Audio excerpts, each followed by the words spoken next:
Okay, just to illustrate some of the disease entities we have covered in the last few talks, I've collected some cases. Some of them are easy, some of them a little bit more challenging.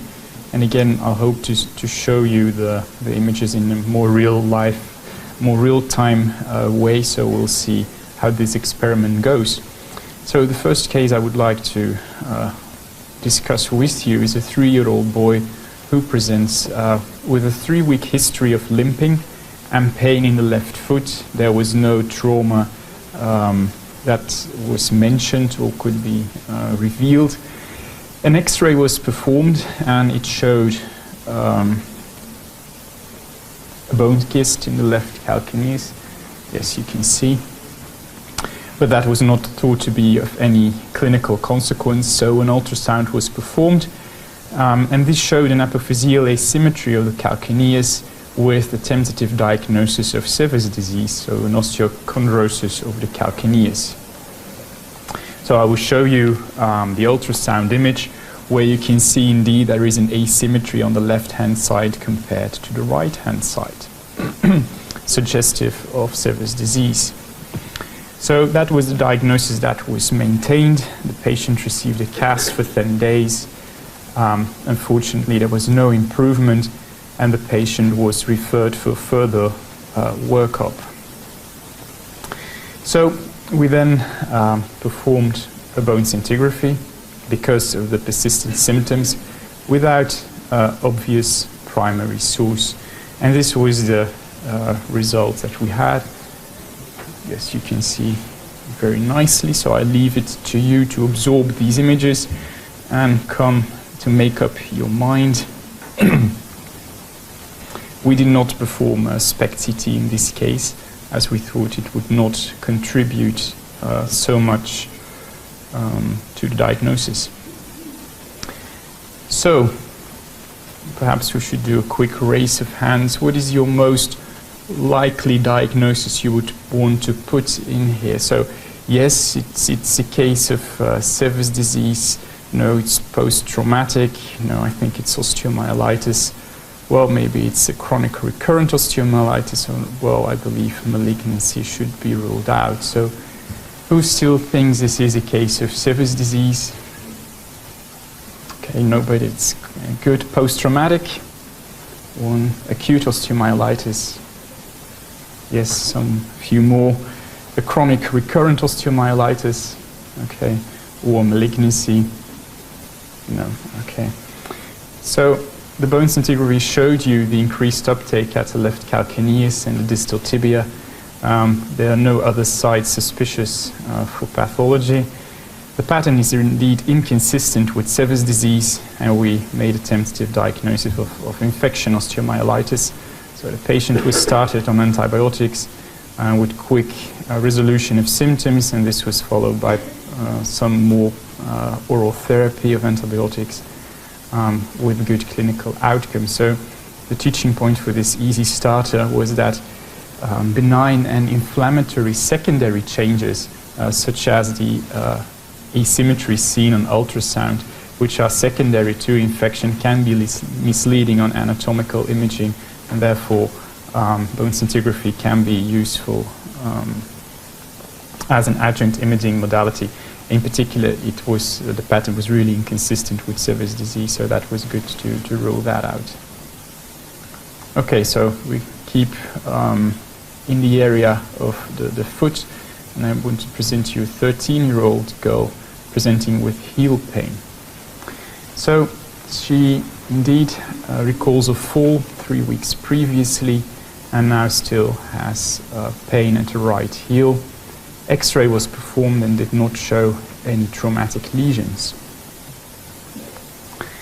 So what would be an appropriate next step to do? Would you go for MR? Would you go for bone scintigraphy? Or would you again try ultrasound? Or would you go for CT? Who would do MRI in this case? Bone scan? Yes, good. Ultrasound and CT? Okay, yes, we are nuclear medicine physicians, so I'm heavily biased to tell you we do the bone scan. I will try to show you the data again in a more interactive way. Let's see how this works out.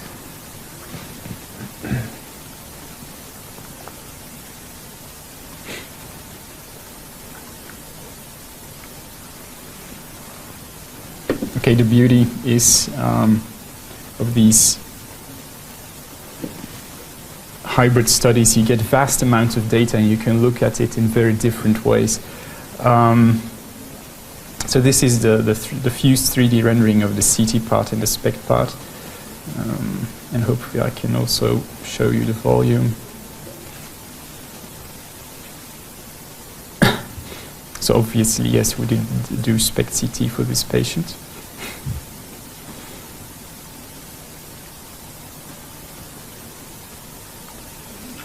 Okay.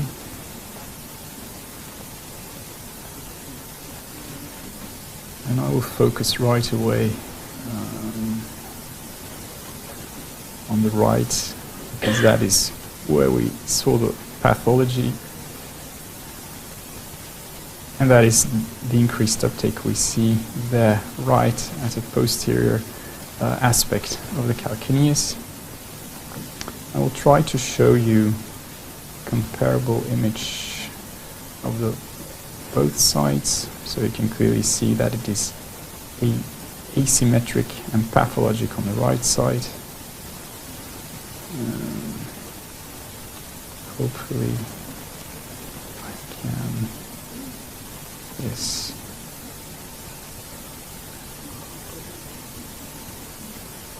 What I want to show you next is more subtle, and I probably can show you better on the CT part.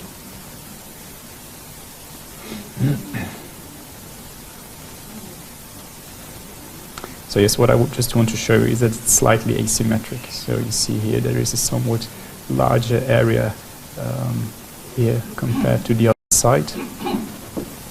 Okay, so you now have a good idea of what we saw in this study.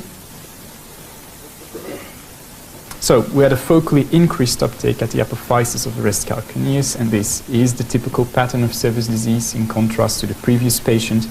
And SPECT-CT also demonstrated an irregular aspect of the right apophysis, which we had some discussions about, but was possibly a fracture. So the treatment consisted of a cast for 3 weeks, and this resulted in a good outcome. So the teaching point I wanted to make here was that bone scan is very good for early detection of this kind of disease, and this is the specific pattern of Sever's disease in contrast to what you saw in the previous case. Okay, so now we go to children presenting with fever, and that can be a challenge. So a 13-year-old presenting with fever, fatigue, swollen right knee, and she does recall that she had a small wound in the right foot 2 weeks prior. The right knee joint is swollen, red, and has limited mobility. The x-rays did not show any abnormalities, and the working diagnosis that was given was aseptic arthritis. So the patient was treated quite invasively with arthroscopy, with joint rinsing and cultures, and she was started on IV antibiotics.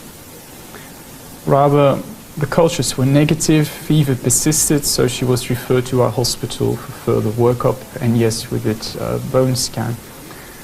Now, recall she did receive arthroscopy, so we are somewhat limited in specificity, probably by post-surgical uptake. But what is clear is that there is a diffuse increased uptake in the distal right femur extending to the diaphysis.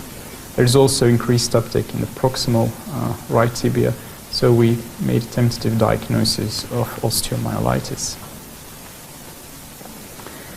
Question to you, very simple. Do you think SPECT-CT would contribute anything in this case? So yes, no, or I don't know. Who would do SPECT-CT?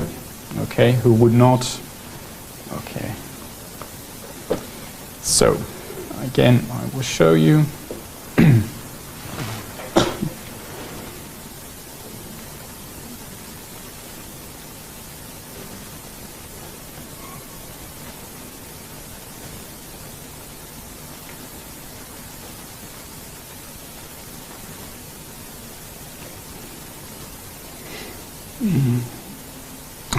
is starting.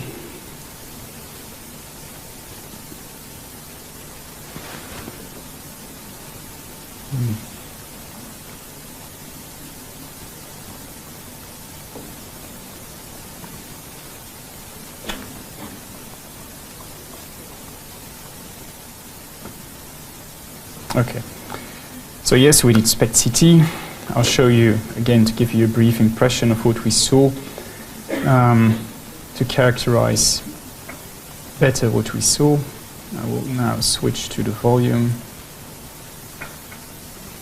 And basically, with respect to the osteomyelitis, we did not get any wiser because the early changes on CT of osteomyelitis can be very subtle. But there was something else we saw. I'm raising the tension. Okay.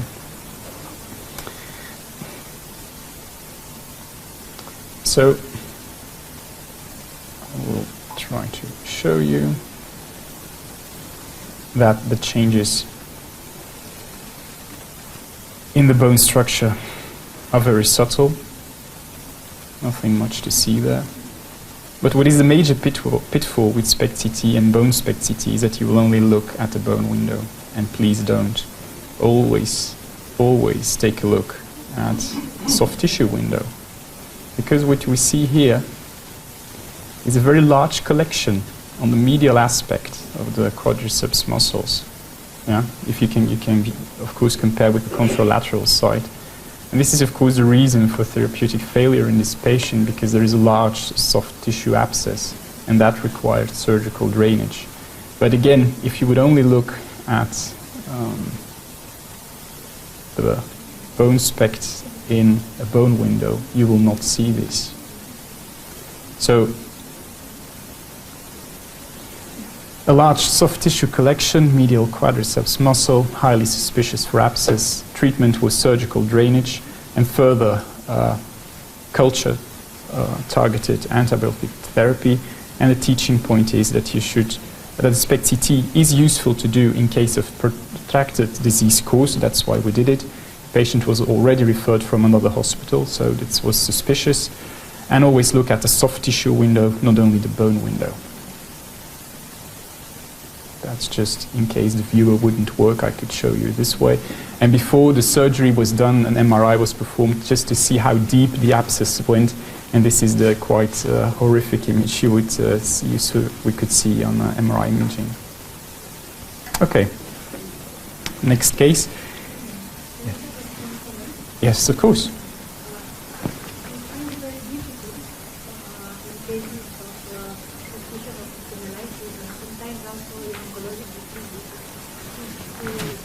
Perhaps you should wait for the microphone. Both in case of osteomyelitis or in case of suspicion of metastasis, sometimes the clinicians ask us to say if there is an epiphyseal involvement or not. And in case of high blood pool image uptake, it's often difficult. Sometimes you can have a focal uptake and then it's positive. But for example, in this case, the external condyle of the femur has a higher uptake than the internal one. What do you think about this problem?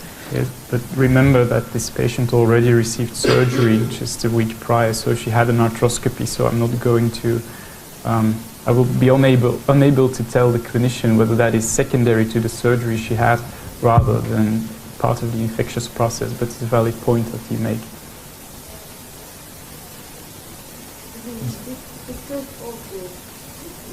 If you have a flow of blood in the start of the body, you can see the soft tissue of it. Yes. So there is no need for the tissue or the tissue. You can localize the soft tissue plus the osteomyelitis from the flow phase. Well, yeah, I deliberately didn't show you the blood pool image, of course.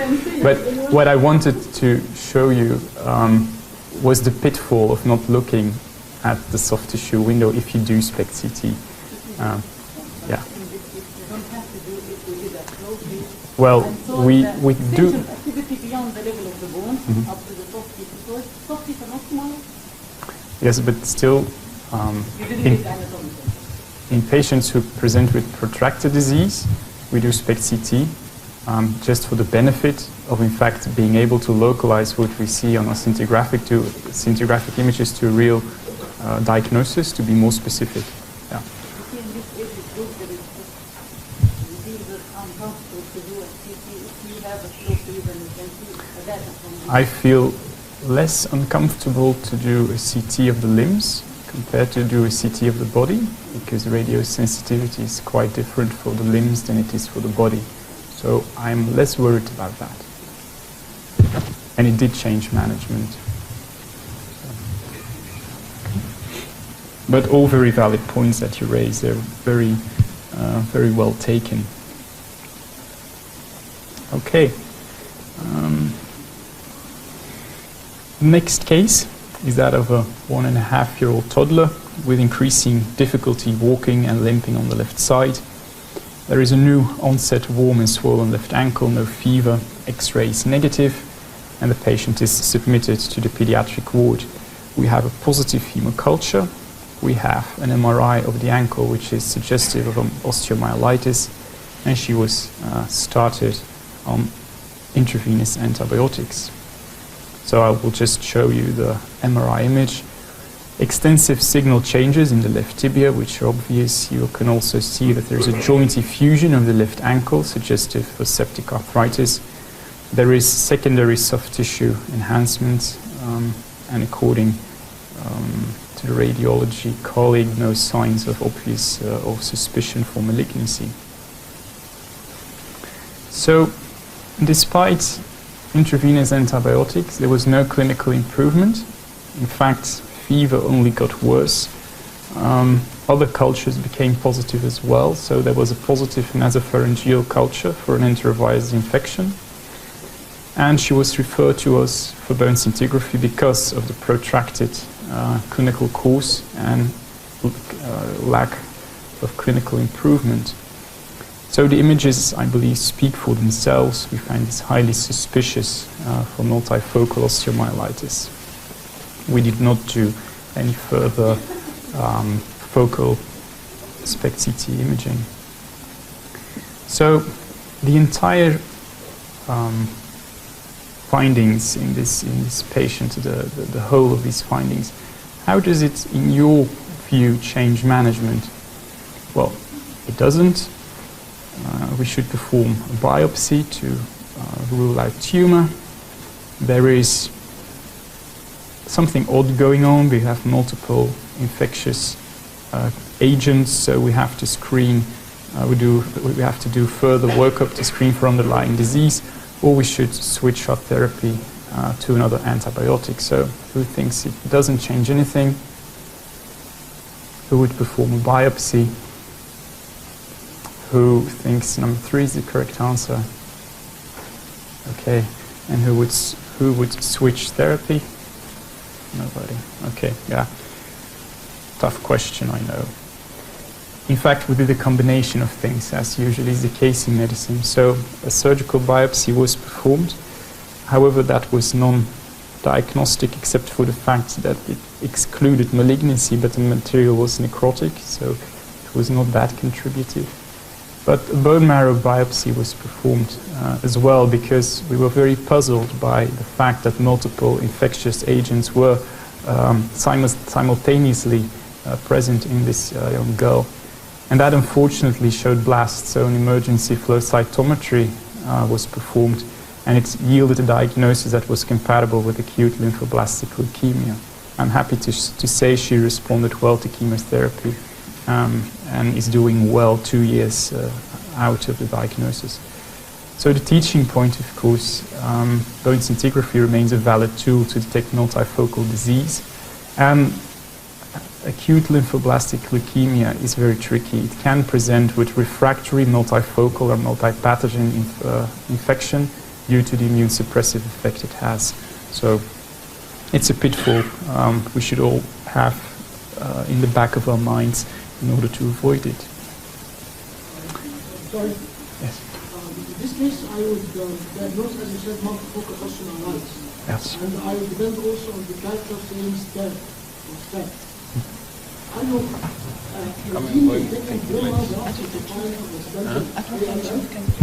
No, what triggered this bone marrow biopsy thing was that she was not responding to therapy, even though, you see, we had a positive hemoculture, so we knew what the agent was.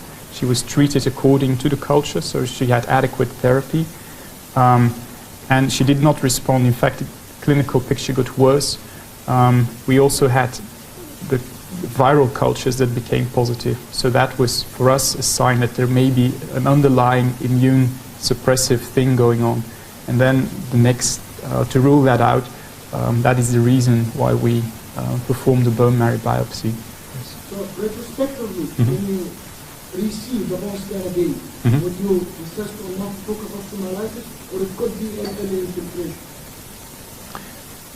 Well, I still believe osteomyelitis is more likely because of the clinical picture and the pathogens that we cultured. Unfortunately, yeah, as I said, the biopsy did not contribute that much information, unfortunately.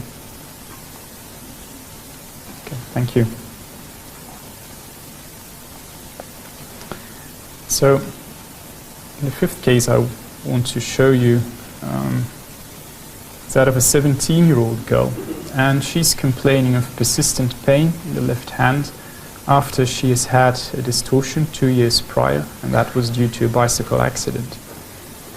Physical examination shows us ulnar pressure pain radiating towards the third and the fourth digit, and she had received many therapeutic trials with an open cast or non-steroidal anti-inflammatory drugs, and rest, but that yielded no improvement. An X-ray was performed and it did not show traumatic lesions. I think very wisely MRI was done. There were no ligamentous lesions, just very subtle bone marrow edema in the capitate. And I will show you both. So on the left the X-ray, and on the right the MRI. This is the third metacarpal, and you can see a small spot of bone marrow edema in the capitate. We also did a bone scintigraphy, and these are the planar images. Just let you absorb them. So again, what would be your preferred diagnosis? Is this a transcapital perilunar fracture dislocation? Is this arthrosis of the capital lunate joint? Is it carpal metacarpal boss? Is it an unstable lunatocapitate joint? Who would go for the first one? Okay, the second? Nobody. The third? Just a few. And then the fourth, final option, also a few. Okay. I will show you the volume, or walk you through. We did SPECT-CT simply because it's our experience that in these anatomically complex regions such as the hand and the feet, we really need all the extra help we can have to come to a diagnosis. So I'm just showing you the 3D rendering of the affected hand.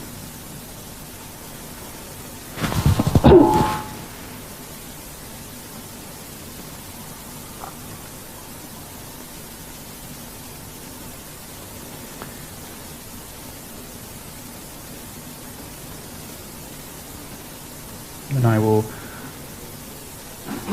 show you the value of having SPECT-CT.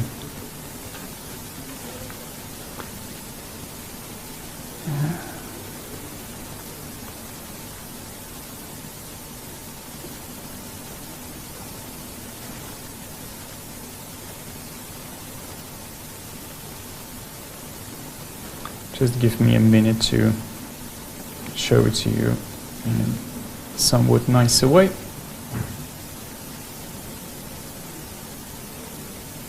There it is.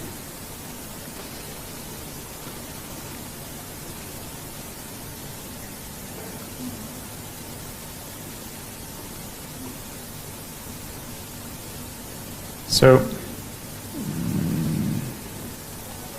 not quite happy yet.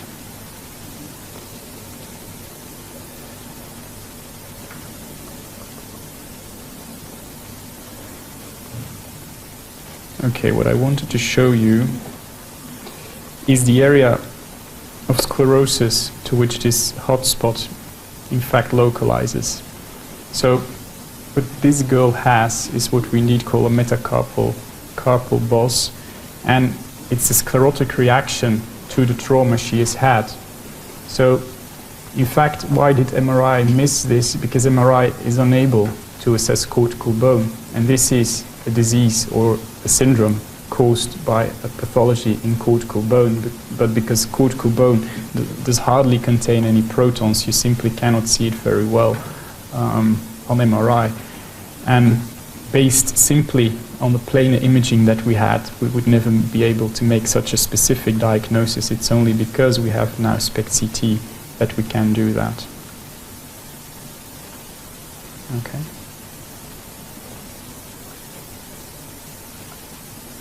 So the carpal-metacarpal boss, again the area of sclerosis projecting on the hotspot.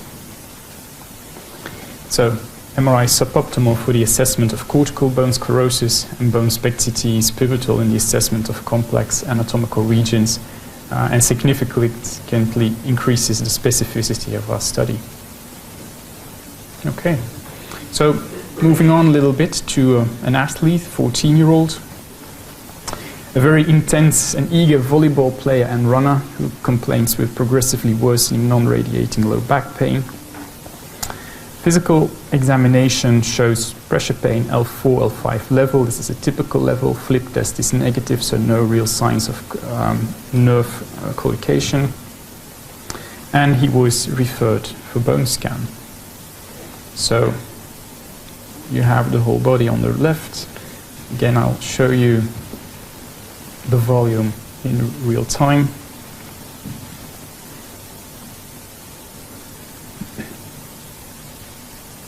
Just an idea so that you can see the pathological uptake.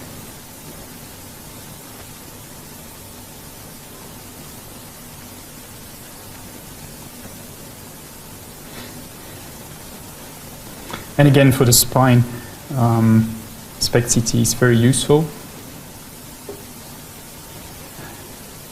Even though we have learned some lessons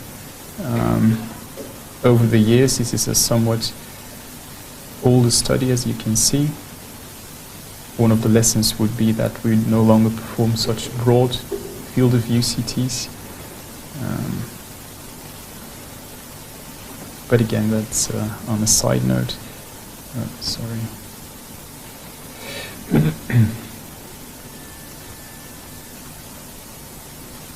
Okay, we're finally there. So perhaps I should just show you a sagittal. Okay, so you see the hotspot very well on SPECT, and you can also appreciate what's going on CT. I'll also, to make assessment complete, show you a sagittal view, which is very useful for assessing alignment. And then ask you the question, what are we looking at? So this is a very easy one. This is just a facet joint arthropathy. Is it spondylolysis, spondylolisthesis, or a pedicle fracture?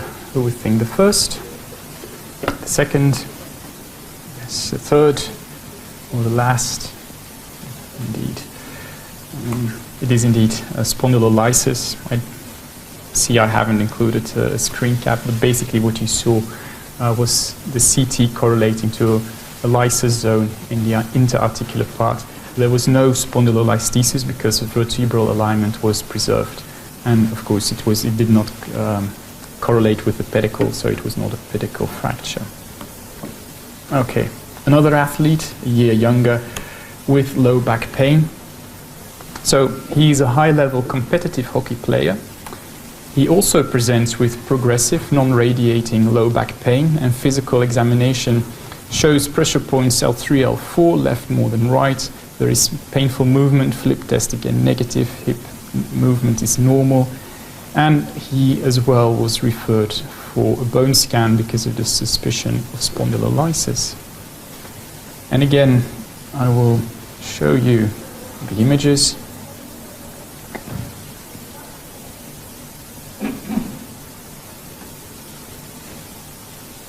And here, this is probably more useful to you than the last case to see where the abnormalities are.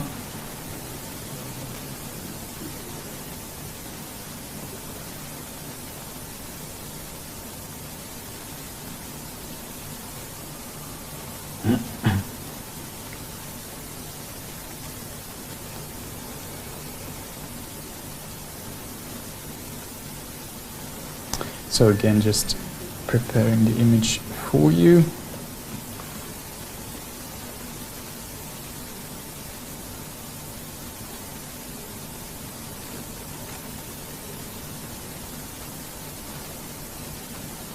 I love symmetry, so.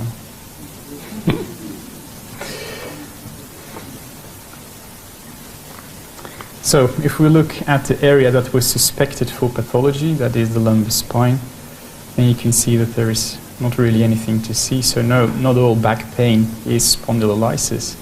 But what you do see in this patient is that there is abnormal uptake. Focus here, the sacrum, but more importantly, very asymmetric and increased uptake in the right-hand side to the symphysis.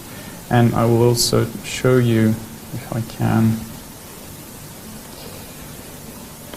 the CT part here, which really goes on to show you there's this longer lasting injury. I hope to show you a transaxial slice. There you go.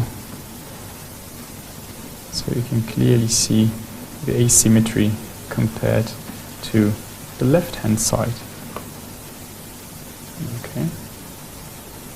So I will skip showing you the other things that there were to see. But what we saw was no spondylolysis, with symphysitis, and there was also a stress reaction in the right hip, sacroiliac joint, and post-traumatic changes in the sacrum. So he was told to have relative rest and additional physical therapy. So the teaching point is that not all back pain in athletes is spondylolysis, and the strength of bone scan is to identify pain sources that may not be clinically apparent with physical examination. Okay, so moving from the hockey player to the ballet dancer who presents with a sore left knee. So this 13-year-old is in training to be a professional dancer, ballet dancer. As I say, we have a Royal Ballet School in Antwerp, so we get to see quite a lot of these. They train really, really hard. And she recalls that she fell after a jump and there was progressive worsening of the left knee and limited motion. Physical examination showed a pressure pain on the medial aspect of the knee and painful extension. An MRI was performed and this showed a large chondral lesion with the impression of kyst formation, and she was diagnosed with osteochondritis dissecans.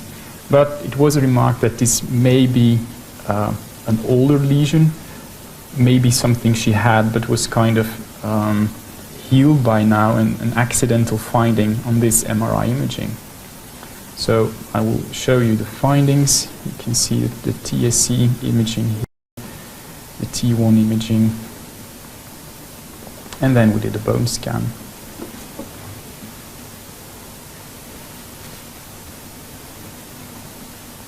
So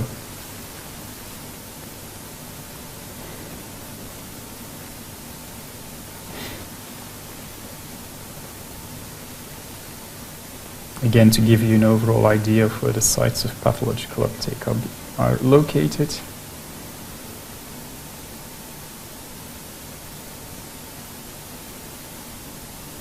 And then I will quickly show you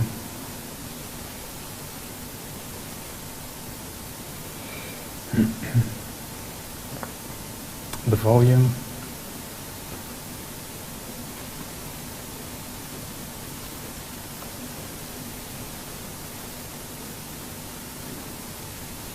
And I will perhaps also show you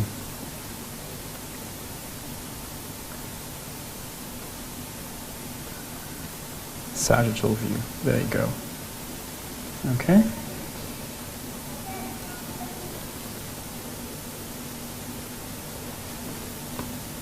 So,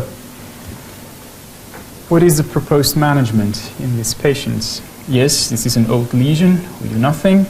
Yes, this is an active lesion and we should do surgery. It is an active lesion, but we can watch and wait. Or I'm not really happy yet, I want additional imaging, I want an arthrography performed. So who would suggest answer 1? Who 2? 3? And 4? Okay, well, we were happy that this was an active lesion. Our consultant orthopedician was not and wanted an additional arthrography, and I'll show you the image here. So this was done just to really exclude that there were any fissures. Yeah. So, and you can see that there are none. There is no contrast leakage. So this really made then the case for conservative treatment. However, the patient over a 1.5-year period developed loose fragments over time, and she did require surgery. The teaching point here I wanted to make is that SPECT-CT can help you, or bone scan can help you in differentiating the old from the new. So, if I have time left, okay, I will present to you the following case of a 17-year-old hockey player who also presents with a sore left knee. And this is in fact a published case, but why I wanted to discuss it with you was that it beautifully illustrates the strength of bone scan and the techniques we have. So this young guy presents with an impressive history for one knee. This left knee has had a refixation of a grade 3 OCD with biodegradable pins. There already has been a reconstruction of an anterior cruciate ligament tear, and in addition also already a medial meniscal repair 1 year previously. So for his young age, that knee has suffered quite somewhat. And therefore it is not surprising that if he presents with new symptoms, the anatomical imaging just doesn't have a clue. So MRI is non-diagnostic because of all the atypical changes that are occurring due to these prior surgeries and trauma and so on. And therefore it was beautiful to see that SPECT-CT was able to pinpoint the reason for pain in this young patient, because it did show that there was an osteochondral fragment that had not been integrated properly. So SPECT-CT can be very useful for symptomatic patients who have previously undergone treatment for OD lesions and when MR findings are non-diagnostic. So that I just wanted to add on the side. Okay. Moving gears somewhat, we now move on to a 13-year-old girl with a neck mass. So this 13-year-old presents with a painful neck mass that has been growing slowly in the right neck. And physical examination does show a solid mass, 3 to 4 centimeters in size, and I'll show you the CT imaging and the MRI imaging. Now, I am going to discuss the benign and malignant lesions in the next talk, so you probably, I haven't been able to give you the theoretical details. But what would your working diagnosis be? So is this typical for a cervical neuroblastoma, a Ewing sarcoma, a non-ossifying fibroma, or an aneurysmal bone kyst? So who would go for the first? Can you see the CT again, please? Yes, of course, so. There you go.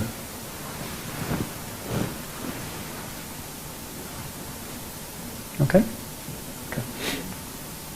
A Ewing sarcoma, 2, 3, or 4.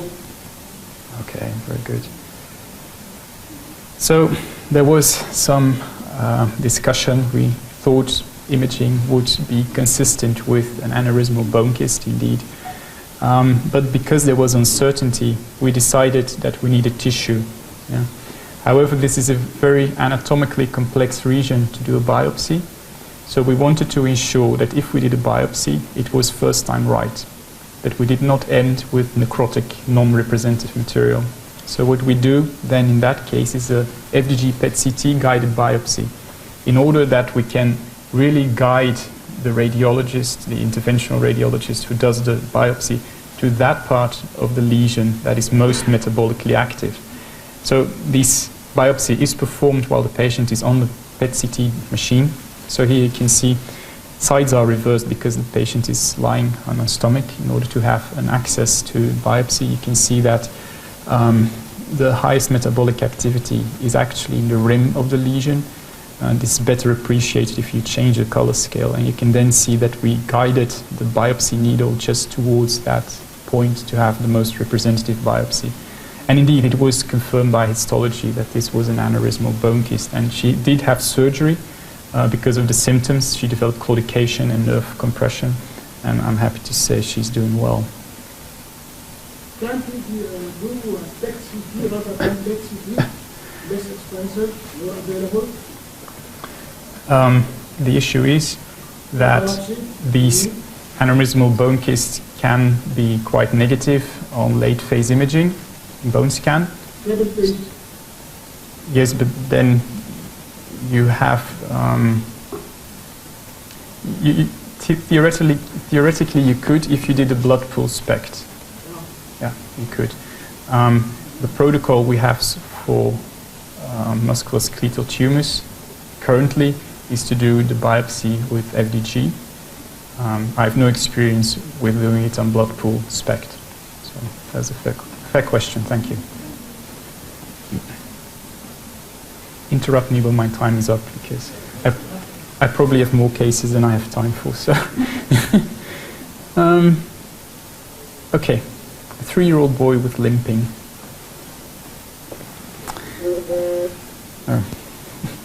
So, a 3-year-old boy, and 6 months prior, this is a long history, he developed a new onset limp on the left foot. There was a bone scan, which I unfortunately cannot show you because it was not performed in a hospital. It was suspicious for osteomyelitis of the left talus. He received antibiotics, and there was an abscess that was drained. 3 months prior, there was a new onset neck pain, and the pain was there specifically or most pronounced during movement.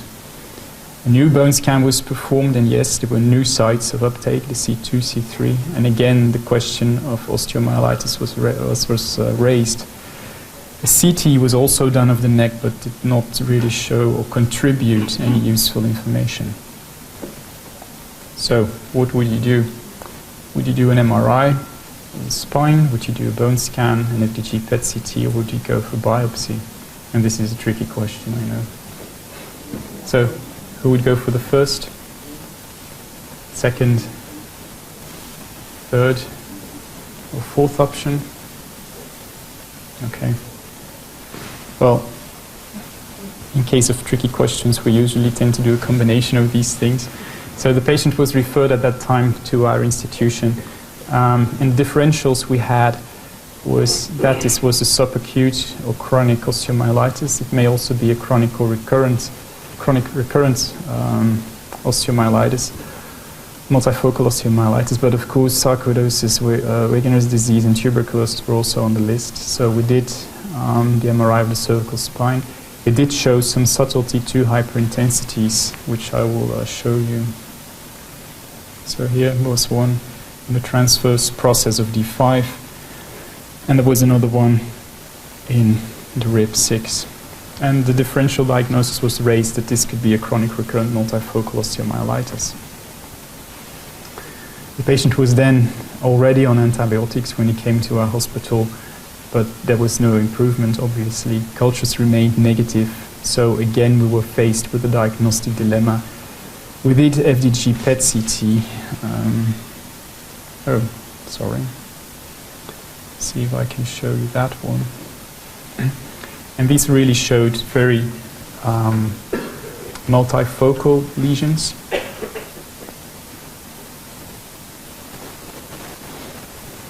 I hope I could have shown you the image. But apparently I can't, sorry. So you will have to do with the screen caps I've made for you.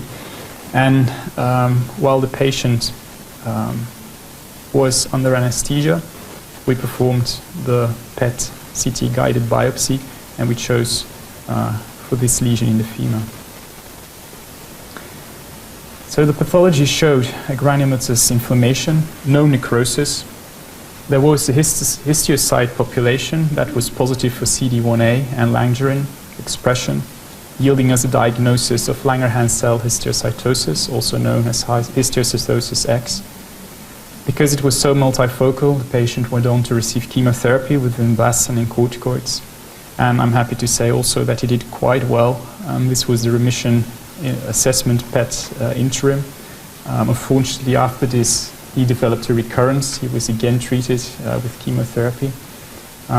But luckily, he's still in second remission this time.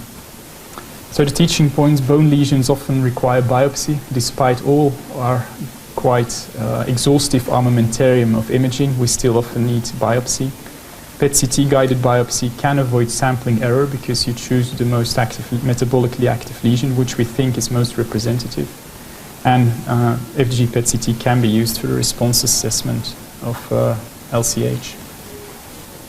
Can I ask you if you're using an automatic biopsy? No, it's manual. It's not automatic. Just a manual. Yes.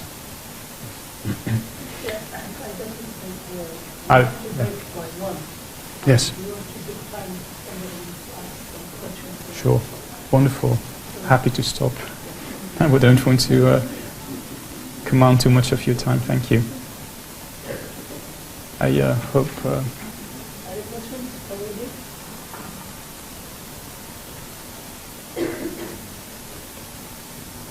Okay.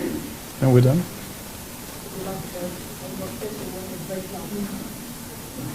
Let's break.